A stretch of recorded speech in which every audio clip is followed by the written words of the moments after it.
ಅವರು ಸಂಪಾದನೆ ಮಾಡಿದರು. ಮುಂದೆ ಅವರ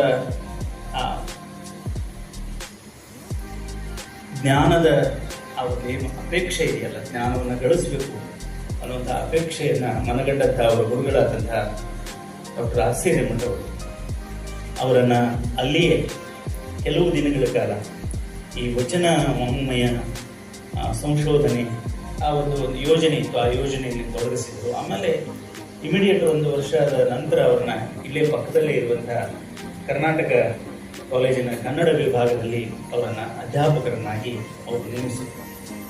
ಕರ್ನಾಟಕ ಕಾಲೇಜಿಗೆ ಬಂದ ಮೇಲೆ ಡಾಕ್ಟರ್ ಎಂ ಕಲಬುರ್ಗಿ ಅವರ ವ್ಯಕ್ತಿತ್ವಕ್ಕೆ ಒಂದು ವಿಶೇಷವಾದಂಥ ಮತ್ತೊಂದು ಆಯಾಮ ಒದಗಿತು. ಆಯಾಮ ಯಾವುದು ಅಂದರೆ ಅಲ್ಲಿನ ಗ್ರಂಥಾಲಯ, ಕರ್ನಾಟಕ ಕಾಲೇಜಿನ ಗ್ರಂಥಾಲಯ ಇಡೀ ಉತ್ತರ ಕರ್ನಾಟಕದಲ್ಲಿನೇ ಬಹಳ ಪ್ರಾಚೀನವಾದಂಥ ಒಂದು ಗ್ರಂಥಾಲಯ.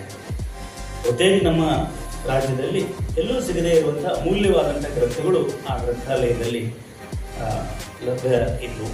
ಹೀಗಾಗಿ ವಿಶೇಷವಾಗಿ ಕಲಬುರ್ಗಿ ಸರ್ ಅವರು ಅಲ್ಲಿನ ಆ ಗ್ರಂಥಗಳ ಪ್ರಯೋಜನವನ್ನು ಬಹಳ ಚೆನ್ನಾಗಿ ಪಡ್ಕೊಂಡ್ರು.